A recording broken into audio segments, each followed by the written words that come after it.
abrir a sua Bíblia no Evangelho de Mateus, capítulo 9. Evangelho de Mateus,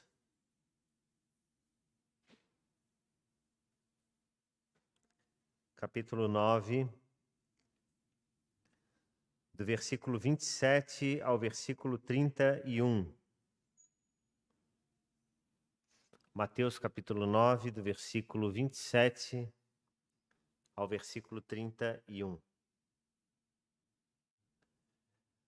Nos diz assim o texto: Saindo Jesus dali, 2 cegos o seguiram, gritando: Tenha compaixão de nós, filho de Davi. Quando ele entrou em casa, os cegos se aproximaram e Jesus lhes perguntou: Vocês creem que eu posso fazer isso?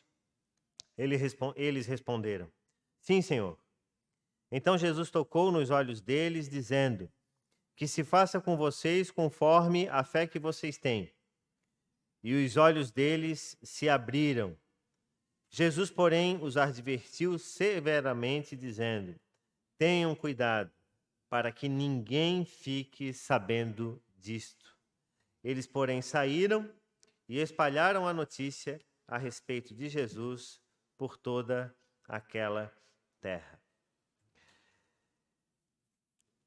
Eu quero falar nessa noite com você sobre o nosso olhar sobre a vida.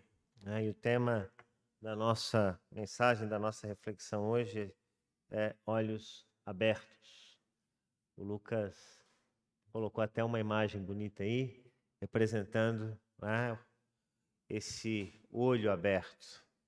E é interessante, porque a Bíblia nos fala de muitos milagres a respeito de Jesus, e ao mesmo tempo o Evangelho de João nos fala que aquilo que existe na Bíblia é só uma pequena parte, uma parte muito pequena daquilo que Jesus fez, que se tudo aquilo que Jesus fez fosse ser colocado, nem todos os livros da terra caberiam. Então eu imagino que o Espírito orientou os escritores bíblicos a colocarem apenas aquilo que de fato traria um sentido direto, profundo e necessário para a nossa vida. A Bíblia tem tudo aquilo que nós precisamos para conversar e para saber e para entender a respeito da palavra de Deus. Mas antes de entrarmos propriamente no texto que a gente leu, eu quero perguntar para você qual é o tipo de olhar que você tem sobre a vida. E essa pergunta é uma pergunta que eu me faço todos os dias. Todos os dias. De que maneira eu olho para a minha vida? Para as minhas ações, para as coisas que eu executo, que eu faço dentro de casa, que eu vivo no meu cotidiano. Uma vida sem reflexão é uma vida que não tem significado, não tem sentido, não tem razão. A gente precisa constantemente refletir sobre as nossas ações e sobre aquilo que a gente faz. A vida não é uma linha contínua, muito pelo contrário, ela é variável. Assim como mudam as estações do ano, a nossa vida também pode mudar a qualquer momento. Então existem momentos e dias em que nós nos acordamos bem, focados, felizes, dispostos para fazer muita coisa, mas existem aqueles dias em que nós sentimos um abatimento grande, cansaço, preocupação, alguma angústia. E a natureza humana é essa. A natureza humana, ela se manifesta assim, desse jeito.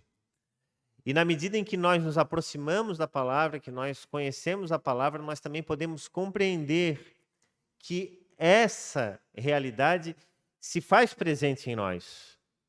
Porque a sociedade que a gente vive, o mundo que a gente vive, é um mundo que tenta esconder essa realidade. Então ela tenta esconder essa realidade fazendo outras coisas. Tentando tirar o lugar de uma reflexão verdadeira e real e trocando pela aparência, pela compra, pelo consumo exacerbado e por uma série de coisas. A sociedade do nosso tempo é uma sociedade que inverte os valores. Isso é fato. E não é apenas uma reflexão aqui minha. Isso grandes sociólogos do nosso tempo dizem. Por exemplo, Zygmunt Bauman, já citei outras vezes aqui, um dos maiores sociólogos do século XX, diz que a sociedade moderna é líquida. É uma sociedade líquida moderna. É uma sociedade em que os valores, eles são fluidos. Eles passam por entre os dedos, eles não podem ser contidos. E aquilo que num passado tinha valor e era tido como algo fixo e imutável, hoje em dia é relativizado. Então a gente vive numa sociedade também marcada pela relativização, pelo relativismo, em que tudo pode ser questionado. Ah, mas não é bem assim. E para uma questão existem dezenas de verdades. Está aí outra coisa que também não parte de mim. Eu estava ouvindo esses dias até um comentário de uma brincadeira numa rádio, de um personagem que dizia assim: hoje em dia todo mundo tem opinião para tudo, dizia lá a personagem. E é verdade. As pessoas têm opinião para tudo, as pessoas têm muito o que dizer sobre tudo. A gente vive no tempo, na era dos especialistas. E todo mundo pode ser um especialista. Basta ter um Instagram, um Facebook ou um Twitter. E aí, a partir disso, você diz o que quiser, sobre o que quiser, para quem quiser. Esse é o tempo que a gente vive. Mas a Bíblia, ela nos traz e ela nos responsabiliza de uma maneira singular. Ela não desconsidera a criatividade, a inteligência do ser humano, a sua capacidade de expressar emoções, sentimentos, mas ela coloca o ser humano no seu devido lugar. E ela diz que, sim, existe uma diferença gigante entre Deus, que é o Criador, e homens e mulheres que são a criatura. Então, a maneira como nós olhamos para a nossa vida diz muito sobre a nossa relação com Deus. Então, na medida em que nós excluímos Deus da nossa vida, da nossa existência, nós olhamos excessivamente para nós. Nós olhamos de maneira apaixonada para nós, como na mitologia grega Narciso, que de tanto se olhar num espelho d'água, caiu e morreu ali afogado. Porque de tanto se contemplar, acabou morrendo na poça da sua própria imagem. Então esse é um perigo real e verdadeiro. E eu tenho conversado muito sobre isso com os jovens aqui da nossa igreja, nas nossas reflexões.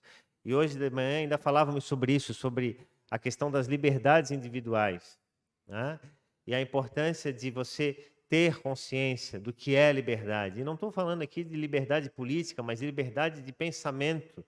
Não é necessariamente de liberdade política, mas liberdade de poder também escolher o que quer fazer dentro de uma sociedade que também massifica as opiniões, que faz com que o jovem caminhe só dentro de uma mesma direção. As opiniões, elas são sempre muito parecidas, são sempre muito iguais. Mas pensando mais sobre esse texto, a gente percebe que tem ali dois homens que são excluídos socialmente, que, portanto, vivem à margem da sociedade do seu tempo, que não podem participar da vida em comunidade, porque você imagina só, se hoje em dia, para um deficiente visual, a vida já é difícil, imagina como era a vida de um deficiente visual, né, de um portador de necessidade especial, melhor dizendo, era há 2000 anos atrás.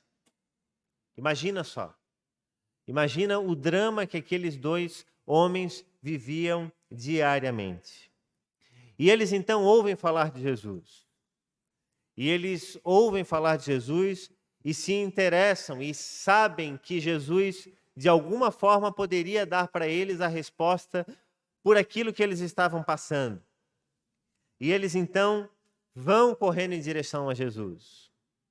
Porque provavelmente os discursos que haviam sobre eles vocês não têm chance, vocês não podem mudar, vocês nasceram assim, vão morrer assim, o lugar de vocês não é com a gente, o lugar de vocês é lá, num canto, porque a sociedade não tem espaço para vocês, e aqueles homens renunciam a todos aqueles estigmas que eram lançados sobre eles e saem correndo em direção a Jesus, porque sabiam que era em Jesus que eles encontrariam a resposta. E é na vida de Jesus, no exemplo de Jesus, na maneira como Jesus expõe as suas ideias, que eles encontrariam a resposta que eles tanto ansiavam. E é interessante porque a nossa vida, ela deve ser pautada exatamente por isso. Porque a sociedade, sob muitos aspectos, ela pode nos colocar de lado, dizendo que nós não fazemos parte de um grupo ou de outro e de que nós somos deixados de lado, marginalizados sob muitos aspectos, mas nós podemos nos voltar para Jesus, olhar para Ele e dizer, não, em Jesus eu encontro as palavras de vida eterna. E a primeira coisa que aqueles homens fazem, nós encontramos lá no versículo 27, é o que eles clamam, o que eles bradam. Eles dizem, Senhor, tenha compaixão de nós. Senhor, tenha compaixão de nós. É interessante que o texto bíblico nos mostra que eles saíram gritando. Eles saíram gritando. Então imagina o desespero daqueles homens no momento em que eles sabiam que Jesus estava passando próximo a eles. Provavelmente eles saíram assim, sem saber o que iriam encontrar pela frente e onde iriam parar. O texto não entra em detalhes e não nos diz se eles foram conduzidos ou como que eles chegaram a Jesus. Mas ele nos mostra que eles saíram num ímpeto só, porque eles sabiam que em Jesus eles encontrariam a resposta ou o direcionamento para aquele problema que eles viriam. E uma das primeiras coisas que a gente aprende com esse texto é isso. É que nós não encontramos respostas em nós mesmos para os nossos problemas. Então, todas as vezes que eu tenho um problema, e isso é muito natural da nossa existência, quando surge um problema, a gente para e diz assim, poxa, como é que eu vou resolver isso? E muitas vezes a gente, por ficar dizendo isso, como que eu vou resolver isso? Como que eu vou resolver isso? O nosso coração vai se enchendo de ansiedade, de angústia, e a gente começa a ver que não tem resposta para aquilo, que não tem direção para aquilo, que não tem meio de sair daquilo. E aí começa a surgir o desespero. E ao invés de aumentar a nossa proximidade de Deus, aumenta o nosso afastamento de Deus. Porque a gente sempre se pergunta assim, como que eu vou resolver isso, Deus? Quando a gente deveria dizer assim, Senhor, como tu me orientas a resolver isso? A pergunta não é como nós vamos, através dos nossos atributos e da maneira como a gente vive, resolver as questões da nossa vida, mas como Deus nos orientaria a fazer aquelas coisas. E isso é algo bastante difícil, porque a gente vive numa sociedade que cada vez mais anula Deus da sua vida e do seu cotidiano. E eles reconhecem, portanto, a sua incapacidade de resolução daquele problema. E quantas vezes nós mesmos somos conduzidos em movimentos em nossa vida que nós não sabemos o porquê. E de repente parece que uma força interior nos diz que devemos ir em direção àquela coisa. E eu já não entendo isso como uma força interior, senão o próprio Espírito Santo de Deus dizendo que a gente deve caminhar em direção a fazer aquilo. E muitas vezes você faz determinada coisa sem saber ao certo se aquilo deveria ser feito. Apenas sentindo que deve fazer. E é exatamente nesse momento que Deus mostra. E isso eu já vi diversas vezes acontecer na minha vida, na nossa vida lá em casa. Mas diariamente nós somos desafiados a viver assim. E muitas vezes a gente ainda continua resistindo na crença de que esse movimento deve acontecer. A gente sabe que tem que fazer, mas muitas vezes resiste. A nossa natureza tenta ter controle sobre as coisas, não, mas espera aí, né, eu tenho que agir aqui com a razão. Quando, na verdade, a gente deve agir apenas com a convicção, com a fé. E quando a Bíblia fala ou define a fé, ela diz que a fé é a certeza das coisas que se esperam e a convicção de fatos que não se veem. Então, ter fé significa esperar. É ter convicção em fatos que a gente não vê. Então, as nossas ações, muitas vezes, elas vão ser pautadas na fé, ou deveriam ser constantemente pautadas na fé. Aqueles homens, portanto, eles saem do lugar, um lugar provavelmente seguro, um lugar provavelmente que eles estavam acolhidos. E eles vão em direção ao nada, aparentemente, embora caminhem em direção a Jesus, e eles clamam, suplicam e pedem ao Senhor. Talvez tenham sido levados pelo impulso de saber ou de acreditar que alguém poderia de fato olhar por eles. Então eu acredito que nós, na nossa vida, primeiramente, nós devemos clamar ao Senhor, sempre, buscar o Senhor. E é difícil, porque o nosso coração é enganoso e desesperadamente corrupto. E ele sempre diz que as coisas têm que ser feitas do nosso jeito. Não é bem assim. E se não der certo?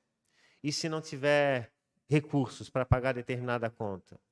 E se faltar o alimento à mesa? E se faltar determinada situação, como é que você vai fazer? Como é que você vai viver? Como é que vai ser a sua aposentadoria daqui a 10, a 20 anos? Você não sabe nem se vai chegar em casa. Nem eu sei. Então o nosso coração começa a se preocupar excessivamente com as coisas que a gente não tem menor controle sobre elas. E a gente acaba se esquecendo de viver aquilo que é o mais importante, que é o momento. Aqueles homens, eles não estavam nem pensando naquele momento ali, como que eles voltariam para o lugar deles. Eles só sabiam de uma coisa: Jesus está passando aqui e a gente tem que correr em direção a ele, porque alguma coisa ele vai dizer. E na nossa relação com Deus é exatamente assim que a gente deve viver. A gente não sabe muitas vezes o que vai acontecer, mas vamos caminhar em direção àquilo. E o movimento que nos leva em direção a fazer isso é a fé. A segunda coisa que a gente pode destacar desses homens é que, além deles clamarem, deles bradarem por Jesus, eles reconhecem a sua condição. E como eu falei aqui antes, se a gente não reconhece a nossa condição limitada, a nossa condição de pecadores, de pessoas que não encontram muitas vezes razões e motivos em si mesmo para fazer aquilo que é bom, nós precisamos reconhecer quem Deus é e o que Ele pode fazer por nós. E eles dizem o seguinte: tenha compaixão de nós, filho de Davi. E se você olhar o texto bíblico, você vai ver que o texto ele está maiúsculo. Filho de Davi é um título dado àquele que é descendência direta do rei Davi. É alguém que tem proeminência. É dado ao Messias, ao Filho de Deus. Filho de Davi traz uma conotação de imponência, de importância grandiosa. Então, quando eles dizem Filho de Davi, eles estão reconhecendo que em Jesus existe autoridade, existe capacidade, existe poder para resolver. Isso significa olhar e reconhecer aquilo que Deus é e aquilo que Ele pode fazer por nós. E o Salmo 147, versículo 5 diz: grande é o Senhor, nosso e muito poderoso, o seu entendimento não se pode medir. Para o judeu, afirmar filho de Davi significa conceder a alguém um título real, um título messiânico. Então eles não são apenas ali aproveitadores, eles estão de fato caminhando em direção a alguém que eles criam que tinha poder e condições para resolver o problema deles. Aqueles homens não viram a Jesus, mas eles ouviram falar de Jesus. E Jesus, inclusive, fala sobre isso, né? Que bem-aventurados aqueles que não viram e que não veriam muitas coisas, mas que ouviriam falar e iriam crer a partir daquilo que iriam ouvir. E o que motivou aqueles homens a ir em direção a Jesus era aquilo que eles tinham ouvido sobre ele. E a Bíblia nos fala que a fé vem pelo ouvir e o ouvir a palavra de Deus.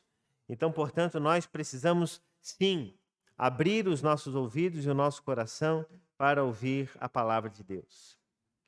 Romanos 10:17 diz isso. A fé vem pelo ouvir e o ouvir a palavra de Deus. Então, em primeiro lugar, clame ao Senhor.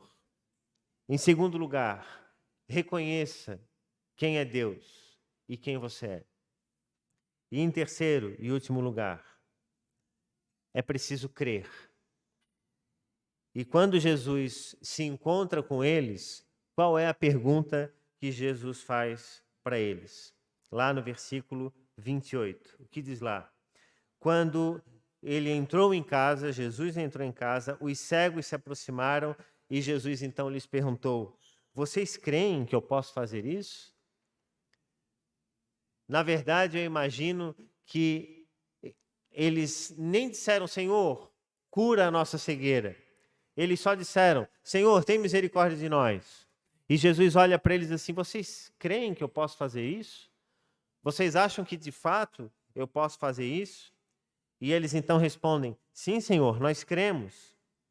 Então Jesus toca nos olhos deles e Jesus diz: que se faça com vocês conforme a fé que vocês têm. Então perceba que a cura, ela na verdade, ela vem de um processo posterior à fé. Então quando aqueles homens, eles vão até lá, eles vão com a certeza de que Cristo vai curar eles. E quando nós caminhamos, quando nós temos um problema, uma dificuldade ou alguma situação difícil na nossa vida e que nós não encontramos solução para ela, nós precisamos buscar forças diante de Deus e caminhar em direção a Cristo na certeza de que aquilo poderá ser cuidado e de que aquilo poderá ser resolvido. E a pergunta que a gente pode se fazer é: qual é a condição para um milagre acontecer? E é importante a gente perceber que um milagre, ele não possui um fim em si mesmo. Ele sempre tem um propósito. E nesse caso aqui, o propósito de abrir, de apontar para a fé salvadora. Jesus não curava as pessoas simplesmente para resolver o problema delas. Jesus curava as pessoas para que a multidão visse e cresse que o reino de Deus estava vindo.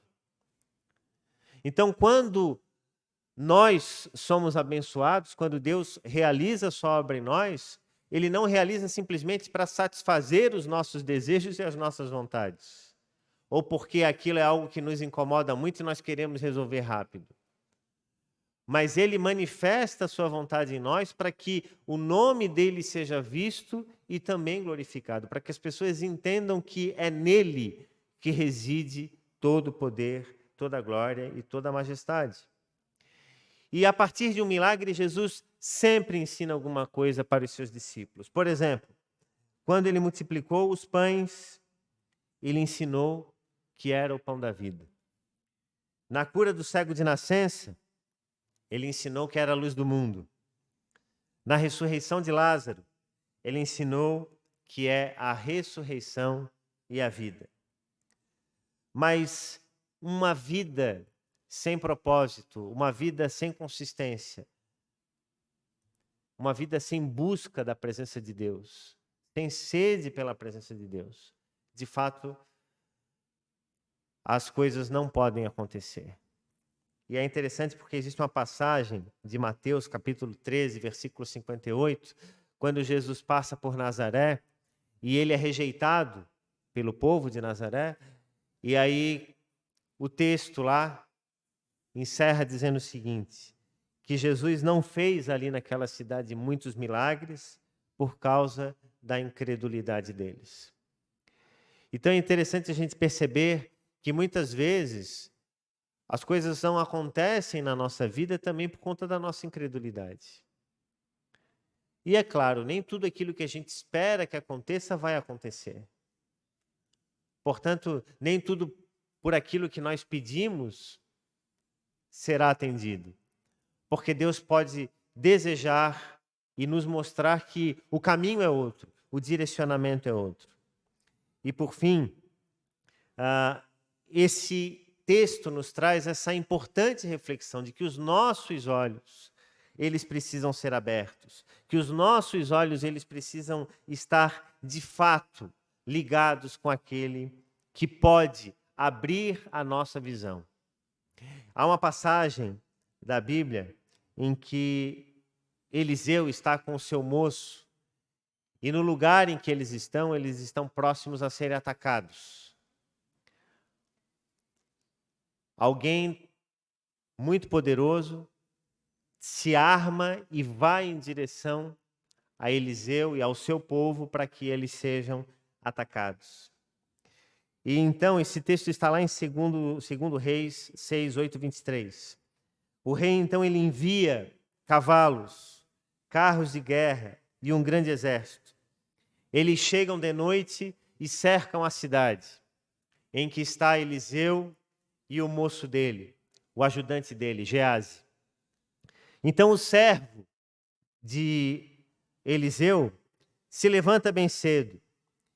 E quando ele olha, ele vê as tropas, os cavalos de guerra, e ele percebe que tudo aquilo havia cercado a cidade. E aquilo começa a causar uma angústia gigantesca para ele.